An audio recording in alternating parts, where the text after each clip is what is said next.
నమస్తే, welcome to Leo. Nandamuri Balakrishna నిజంగా 60 వసంతాలు అయిన తర్వాత సెకండ్ ఇన్నింగ్స్ మాత్రం భారీ అంచనాలతో మొదలైందని చెప్పి అనుకోవాలి. అదేవిధంగా హిట్లు కూడా అదే స్థాయిలో ఉన్నాయని చెప్పి చెప్పుకోవాలి. మొత్తానికి అఖండతో ప్రారంభమైనటువంటి ఒక బాలకృష్ణ సెకండ్ ఇన్నింగ్స్ ఇప్పుడు మాత్రం బాలకృష్ణ గారి యొక్క నిజ జీవితంలో కూడా చాలా రకాలైనటువంటి ఒక విభిన్న కోణాలు మనం చూడబోతున్నాం. అయితే అవి ఏంటి అనేది మనతో పాటు సీనియర్ జర్నలిస్ట్ హేమసుందర్ గారు ఉన్నారు. వారిని అడిగి తెలుసుకుందాం.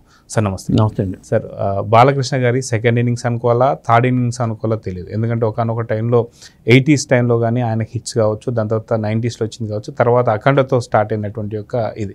కానీ ఇప్పుడు వచ్చినటువంటి ఒక సందర్భంలో తనలో ఉన్న నిజ జీవితంలో ఉన్నటువంటి కోణాలు కూడా చాలా వరకు బయటపడుతున్నాయి. అదేవిధంగా చూసుకుంటే మిగతా హీరోల్ని సాధారణంగా చాలా తక్కువగా కలుస్తుంటారని చెప్పి మనం ఉన్నాం గతంలో. కానీ ఇప్పుడు అందరి సినిమా సెట్లకు వెళ్ళడం కావచ్చు, అదేవిధంగా ఆహా ఓటీటీ ప్లాట్ఫామ్లో వచ్చేటువంటి ఒక అన్స్టాపబుల్ కావచ్చు, ఇవన్నీ మనం చూస్తూ వస్తున్నాం. సో బాలకృష్ణ గారి యొక్క నిజ జీవితంలో ఇప్పుడు చూస్తున్నటువంటి కోణం గురించి మీరు సీనియర్ జర్నలిస్టులు కాబట్టి గతంలో ఉన్నటువంటి కోణం గురించి చెప్పమంటే ఏం చెప్తారు? గతంలో బాలయ్య బాబుని విపరీతంగా ట్రోల్ చేసేవాళ్ళు అండి. ఇప్పుడు ట్రోల్ చేయటం లేదు. ఇవాళ దేవర సినిమా రిలీజ్ అయితే స్టార్టింగ్ జూనియర్ ఎన్టీఆర్ కనిపించే సన్నివేశం వచ్చినప్పుడు జై బాలయ్య అన్న వాళ్ళు ఎక్కువ ఉన్నారు. ఎందుకంటే నేను థియేటర్లో ప్రత్యక్షంగా చూసాను. అంటే ఓన్లీ జూనియర్ ఎన్టీఆర్ సినిమాలే కాదు, అది చిరంజీవి సినిమా కావచ్చు, రజనీకాంత్ సినిమాలో కూడా, రజనీకాంత్ జైలర్ సినిమాలో కూడా జై బాలయ్య అన్న వాళ్ళు స్టార్టింగ్ దాంతోనే స్టార్ట్. అప్పట్లో ట్రోల్ చేసిన వాళ్ళు మొత్తం రివర్స్ అయిపోయింది. సీన్ రివర్స్ అయిపోయి బాలయ్యకి ఒక క్రేజ్ వచ్చేసింది. ముఖ్యంగా ఏంటంటే పైగా ఆయన బిహేవియర్ కూడా గతంలో ఉన్న దానికి ఇప్పటికి చాలా మార్పు కనిపిస్తుంది. అయితే ఆయనగా మార్చుకున్నారా లేకపోతే ఎవరిని చెప్తే మార్చారో తెలియదు. కానీ ఈ మధ్యన ఒక అభిమాని గృహప్రవేశానికి వెళ్ళి 3 గంటల పాటు ఆయన గడిపారు. అది బాగా వైరల్ అయినాయి ఆ వీడియోలు. అలాగే మొన్న మధ్యన వెంకటేష్ గారి సినిమా జరుగుతుంటే అనిల్ రావిపూడి భగవంత్ కేసరి సినిమా చేశారు కాబట్టి ఆ సాన్నిహిత్యం ఉంది. వెంకటేష్లో మంచి ఫ్రెండ్లీ నేచర్ ఉంది కాబట్టి ఆ సెట్స్కి వెళ్ళారు. అవి కూడా మనం చూసాం. అలాగే పుష్ప 2 షూటింగ్ జరుగుతుంటే అక్కడ కూడా వెళ్ళారట. ఆ సుకుమార్కి వెనక కత్తి పెట్టుకుని కత్తి తీసి చూపించారట.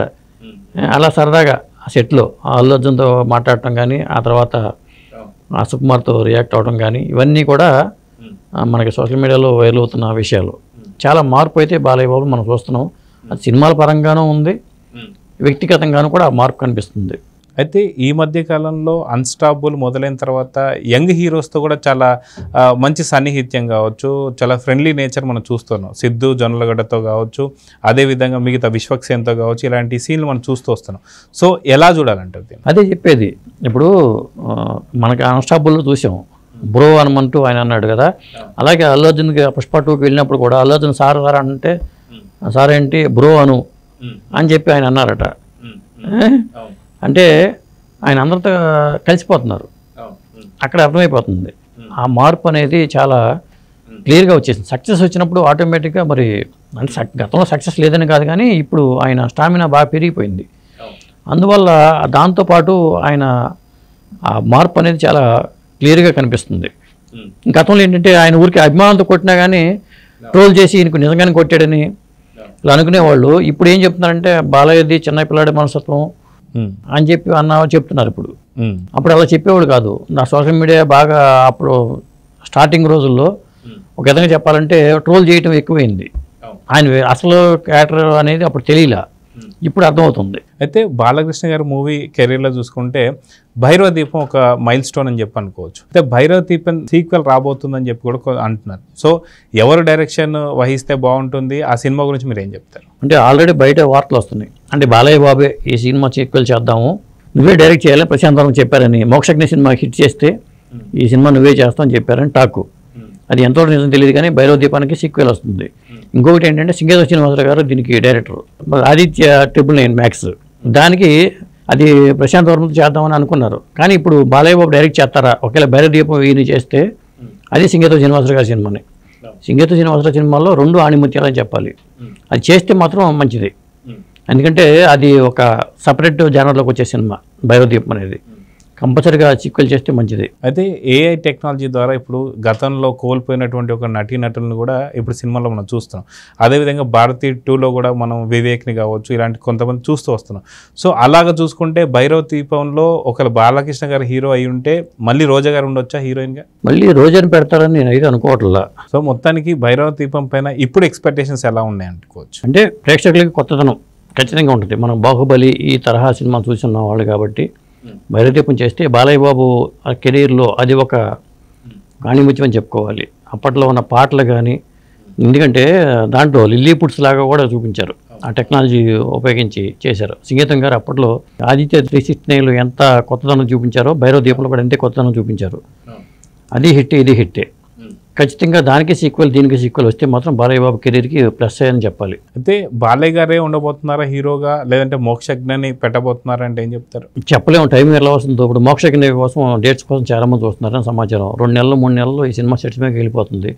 నువ్వు ఈ సినిమాకి 100% సక్సెస్ చేస్తే భైరవదీపం సీక్వెల్ నువ్వే చేస్తావని చెప్పి ఆల్రెడీ ప్రశాంత్ వర్మకి బాలయ్య బాబు హామీ ఇచ్చారట. సో బాలయ్య గారి కెరీర్లో చాలా వరకు చూస్తున్నాం, కెరీర్లో మంచి హిట్లు ఉన్నాయి. అయితే భైరవదీపంలో సంబంధించి ఆ కురిపి పాత్ర కావచ్చు, లేదా అదేవిధంగా ఒక ఐటెం సాంగ్ ఏదైతే ఉందో రంబతో కావచ్చు, ఇలాంటివన్నీ కూడా సినిమా మొత్తం కూడా హైలైట్ హిట్సే. సో ఇలాంటి పాత్రలు అంటే సేమ్ అదే క్యారెక్టర్స్ని మనం ఊహించుకోవచ్చా, లేదంటే ఇంకా విభిన్నంగా ఉండబోతుందా కథనం? సీక్వెల్ అన్నప్పుడు, భైరవదీపం సీక్వెల్ అన్నప్పుడు ఖచ్చితంగా కథ కంటిన్యూటీనే అవుతుంది కథ. కాబట్టి ఆ పాత్ర ఉండాలని లేదు, కానీ మెయిన్ బాలకృష్ణ గారి పాత్ర కంటిన్యూ అయ్యే అవకాశం ఉంది. ఇంకొక యంగ పాత్ర యాడ్ అయ్యే అవకాశాలు ఎక్కువగా ఉంటాయి కథాపరంగా చేసుకుంటే. అది కసరత్తు సంగీతం గారు ఇప్పుడు ఉండగానే కథాపరంగా ఆయనతో సంప్రదింపులు జరిపి దీన్ని సీక్వెల్ చేద్దామని చెప్తే ఆయన సలహాలు తీసుకుని ఆ సినిమా చేస్తేనే బెటర్గా ఉంటుంది. సో మొత్తానికి భైరవదీపంపై భారీ అంచనాలు అయితే ఉన్నాయి. అదిగాక బాలకృష్ణ గారు ఇప్పుడు సంబంధించి చూస్తే ఆయన క్యారెక్టర్లో చాలా చేంజెస్ వచ్చాయి. సో ఇప్పుడు ఈ సినిమాపై మాత్రం భారీ అంచనాలు అయితే ఉండబోతున్నాయి. సో మొత్తానికి బాలకృష్ణ గారి కెరియర్లో ఎంత పెద్ద హిట్, అది ఎంత పెద్ద మైల్ స్టోన్ అంటే ఏం చెప్తారు భైరవదీపం? ఖచ్చితంగా బాలకృష్ణ గారి టాప్ 10 సినిమాల్లో భైరవదీపం ఉంటుంది. ఆదిత్య 369 ఉంటుంది, సమరసింహారెడ్డి గారు ఉంటుంది, నరసింహనాయుడు ఉంటుంది, అంగమ్మ గారి మనవడు ఉంటుంది. ఇలాంటి సినిమాలు చెప్పుకోవచ్చు మనం టాప్ 10 సినిమాల్లో. సో చూద్దాం సార్, మొత్తానికి బాలకృష్ణ గారికి ఒక మంచి హిట్ దక్కాలని. ఇది ఎవరు పోషిస్తున్నారో, లేదా ఇది కథనం పట్టాలు ఎక్కుతుందో లేదో చూద్దాం మరి. నమస్తే.